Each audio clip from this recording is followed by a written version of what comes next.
What's up, everyone? It's Thomas with Real Broker here in St. Augustine, Florida. Didn't realize I still have my headphones on.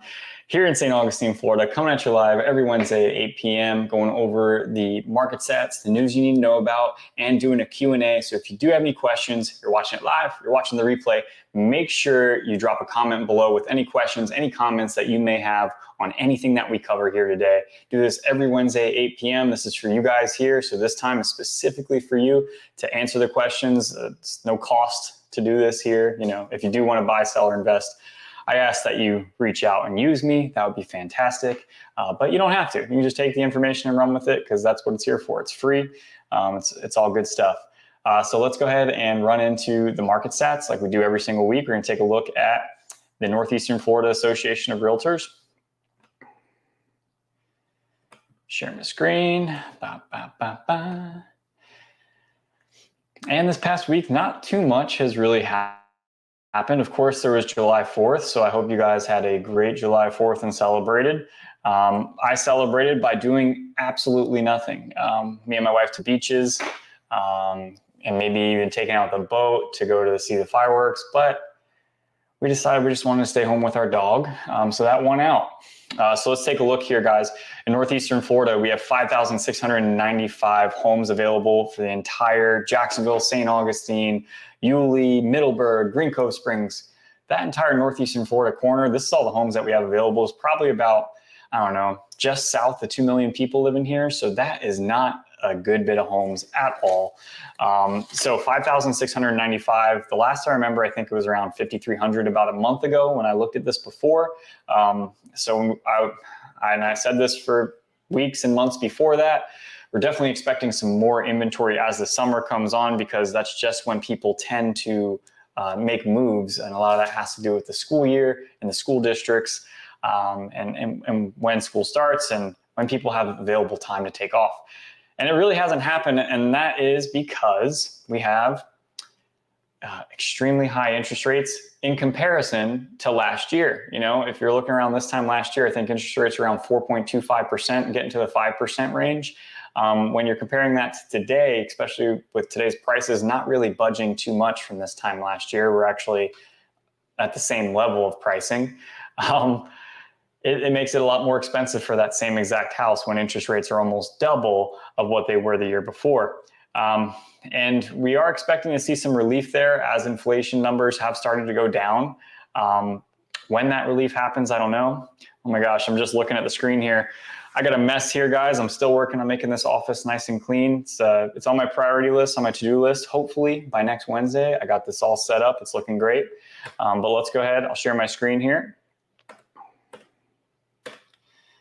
And we'll take a look at the rest of the market here. What's happened the past week in St. Augustine? So I'll blow this up here, maximize it. So new listings, we got 1,111 new listings and then closed 1,030. So 1,030 listings. So really that is a 1-for-1, one coming on the market, one coming off the market, or 0.98 or 0.95, whatever you want to call it. I'm not a mathematician, but pretty much a 1-for-1 there. New listings to pending and contingent taking backup. Remember, we take pending, contingent taking backup. We're just going to call that under contract, right? So it's technically off the market. Buyer and a seller have come to an agreement, and they're either waiting for the contingencies to finish up or it is just pending. So we have 386 and 967. So, I mean, really, at that point, we're at 1,300 versus 1,100. So more things going under contract than coming to the market, which is also attributing to our low inventory. There still is buyer demand here in our market. So it is both a good time to buy and a good time to sell, especially if you're considering that interest rates are going to go. If you feel that interest rates are going to go down, you just buy a house right now. So back on the market, we got 284. So really that difference of that 1,300 and 1,100 homes coming back on the market. So pretty much across the board, we're laying pretty flat. Nothing's really changed here.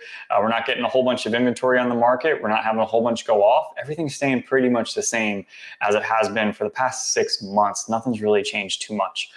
So a lot of stability is what we're seeing here. That, to me, that seems to ring of stability. So price changes. Actually, this, if I remember correctly, this is actually lower than the new listings coming on the market. Typically, that number is higher than the new listings coming on the market. So I have to go back and watch a couple, see what I say. But I'm pretty sure that's typically higher than the new listings coming on, because the people that are on the market want to sell their house. They got to be competitive with the stuff coming on the market that's new. It's their new competition.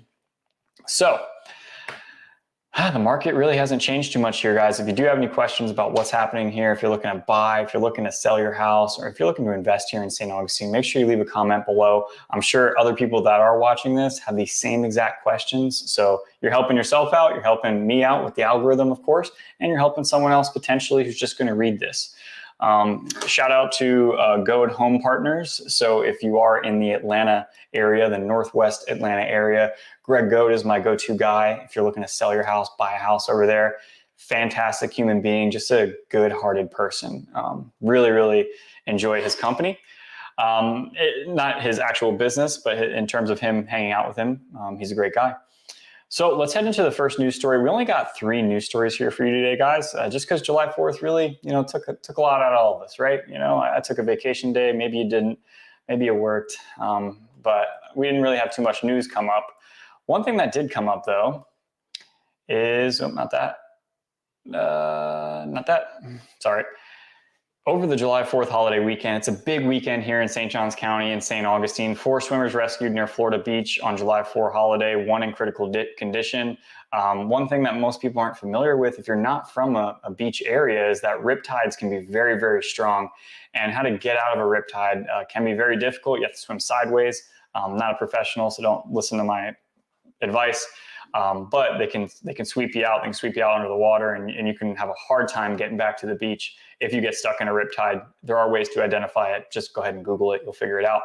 But 4 swimmers rescued. 1's in critical condition. Also at Matanzas Inlet, it was completely packed this past weekend. It's one of those big places that people go in St. Johns County just to have a great, beautiful beach day. You can hang out on one side on the ocean, and then you can walk under the bridge. You can go to the Matanzas Inlet, and you can watch the sunset over the Intercoastal. Absolutely beautiful. People pull up their boats, they pull out grills, they hang out, they drink, they have a good time. You're not supposed to drink, but everyone does it anyway. But one thing that happened over there, which is pretty surprising, things like this don't happen too often here in St. Johns County, is there was a stabbing on Rattlesnake Island, which is just west of Matanzas Inlet. So literally you go right over the Intercoastal, and that's where people park their boats, hang out, have a good time.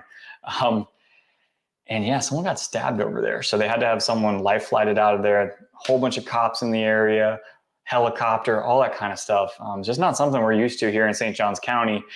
And, Facebook will tell you like, oh, that's the norm. It's all these New Yorkers moving down, but they're just all full of shit, honestly. New Yorkers are some of the nicest people I met. If they're mean to you, then they're mean to you. It's not, most people are just like, hey, all right, bye, hi, bye. They're not as cordial as most people down here. But either way, I guess I'm a New Yorker, so you can hate on me. It's all good. All right, so I'm going to share my screen. Let's go to the next news story here. And this also has to do with the beach here, which I think is pretty important, especially if you're looking to drive on the beach or looking to come down for summer. But Butler Beach Reach access ramps to close for Dune Enhancement Project. Oh my gosh. 2 vehicle beach access ramps to temporarily close for Butler Beach for the FEMA Dune Re-Enhancement, which is on Ocean Trace Road. So this is A1A, the beach side, and this is A1A, the main side. So Publix is right here in this little triangle. And then Dondonville Road. So Saltwater Cowboys is right here, great little restaurant on the Intercoastal. But both of those beach accesses are going to be closed for dune restoration, which is probably going to be needed. It just happens here. They got to bring a whole bunch of sand in. They got to redo the dunes and make it a habitat for the wildlife. So that's going to be happening there. So those will definitely be closed off. And they're also talking about adding more sand to Volano Beach to kind of make that beach a little bit bigger and also help with the storms that come in and the dunes that they have over there. Because if you've seen Volano Beach, they got hit pretty hard this last time in the hurricane. They had a lot of erosion of the sand. So the only way to really fix that is to bring more sand in because you're fighting against Mother Nature. So taxpayer dollars going towards buying sand. Gotta love it. Guys, if you do have any questions about what we're covering here, make sure you leave them in the comments below. Please don't mind my office. It's a mess. My desk is a mess. Everything's a mess. But this is the next and the last news story here. which I think is really, really important of what's happened here in St. Johns County. So I'm going to share my screen. Let's go here. So we talk about this all the time about St. Johns County being the best school district in the state of Florida. And for all intents and purposes, it is, right? So, but not this year. Again, so we're number 2. Nassau is leading the way. St. John's is number 2. Now there's 2 other schools that are above them, but they're, I can't remember what they call them. There's some type of special name for them, but they're not exactly public schools. I think they're private schools. So in terms of public schools, Nassau County has the number 1 school district and St. Johns County has the number 2 school district. But out of 36 school district, being number 2 ain't so bad. And as you guys know, I cover this, not every week, but as much as they talk about it, which is not often. But they're talking about paying teachers here in St. Johns County and making them pay more for the teachers here. And they've gone back and forth on what they're going to do. Talking about making it $48,000. I think it's $45,000 now. They want to make it $48,000 and then add incentives if you're an effective teacher or a more effective teacher. And I think it goes like $2,100 and then $1,500 if you're effective.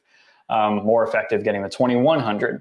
But in reality, that money, unless you have someone that is making significant amount of money as your spouse, that money is going to be a very tough buy to buy a house here in St. Johns County. When you're at 50, you have to be literally perfect. You have to have good credit. You have to have no debt. You have to have a good down payment. And yeah, you could buy a house, but that is very hard for people to do in these days. And with credit card usage going up, interest rates on those credit cards are pretty much at the maximum they can be at almost 30%.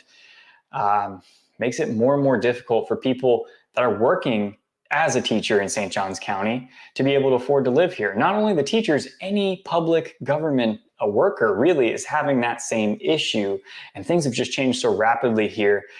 They're trying to figure out what to do with the teachers here and with public administrative workers as well. So I'm working on a couple of different things in tandem with the county, actually pretty excited about that. Just trying to educate people on what their options are. So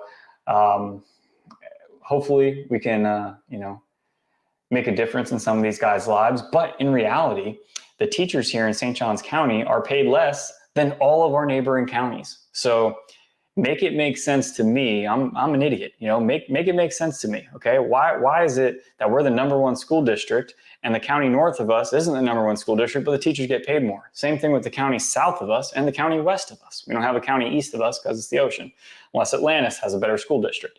But how is that possible? And with St. Johns County, and I should have brought up that news story too. St. Johns County is one of the wealthiest counties in the state of Florida. So to me, there's a serious disconnect there of what we need versus what we're getting. And I think these teachers need to get paid more, north of $50,000. I think we should base it off of market value of homes right now and how, all right, so if we want people to live well, they want our teachers to live here in St. Johns County, they got to be able to buy a house, right? How many teachers are going to be cool with renting for their entire life? Let's make sure that these guys can buy a house. Let's base it off of some type of number in here and do the math to where it can make sense for 50% of the teachers, 75% of the teachers. As of right now, I don't think this makes sense for 20% of the teachers, to be able to work here in St. Johns County and to be able to buy a house. It's just not happening. I just don't see it. And that's very unfortunate. I don't want that. I think that's terrible. And hey, we need these teachers. Someone's got to teach these damn kids. Ain't going to be me unless they watch my YouTube channel. But guys, I'd love to hear what you think about that. What maybe in your area, what they're doing to kind of incentivize paying these guys a little bit more, maybe some different types of taxes, or maybe you put a tax on the developers so they have to pay the teachers. I don't know. We got to figure out something here. And I know I've talked about this. I haven't gotten around to it. I want to start deep diving into other areas and seeing what's working the best. What can we do here to make this a better place to live for everyone, right? Because as of right now, it's a great place to live. Don't get me wrong. Even if you can't afford to buy a house, you got to rent for the meantime. It's still a great place to live. There's no change in what we have here, unless 20 years down the road they really fuck it up. But oops. But who knows? I want to be a part of this community moving forward, and I also want to be a positive turn into that community. How can I help? How can I make this a better situation for everyone? Because it's not a good situation for everyone right now, and we can make it a better situation. I know we can. Things have changed so drastically in the opposite direction. We can change it the opposite direction somehow. There needs to be, and maybe that's, as much as I preach less and less government, maybe that is some type of form of government intervention. Maybe that's the government giving a developer a piece of land so that he can develop it strictly for county, city workers, something like that. So that if you're a teacher, you're a police officer, firefighter, something like that, then you have an option, right? And that's not the end all be all. If you don't want to be there and you can afford something else and you got your ducks in a row, go ahead, feel free. But at least we have that here as a resource for the people who serve this community, right? I just saw something the other day, and it's for the you're going to butcher this if you Google it, but Guantanamo River Reserve, which is in northern St. Johns County and kind of in Ponte Vedra Beach area. They're hiring a river keeper or someone to work in the facilities there, and they're starting them at $38,000 a year. Now, you don't need any experience for this or anything. You can just be straight out of high school from what I read, and you can make that money. Which, hey, if you're 20 years old, that's good money. That is, you stay at home for a little bit, you'll be all right. You'll make some good money. But I mean, $38,000 for, someone who has responsibilities like a wife and a kid or something like that. I mean, I couldn't do it. I couldn't make it work. I couldn't, if I'm thinking about my situation here, if I made $35,000 and my wife made $35,000, we would be cutting everything out. All of our money would be going to bills, and that would be it. Like, we wouldn't be going out to eat. We wouldn't be going to a concert. I went to UFC 2 weeks ago. Wouldn't be doing that. No way. There's no way. So something definitely needs to change here in St. Johns County. I want to be a proponent of that and help out as much as I can. So if you do have any ideas, I'm all ears. Let me know. Shoot me an email, text, whatever. I'm here to help. If you are looking to buy, sell, or invest, I also do that too. So if you are looking to do that, I'm here to help as well. But guys, I'm going to get off here tonight. Hope you had a great July 4th. Hope you had a nice long weekend, and maybe it carries in through this week. Who knows? Fantastic for you if it does. I'm going to go back to work, not tonight because I'm done tonight, but tomorrow. But hope you guys have a good one. Until next Wednesday, 8 p.m. I'll see you then.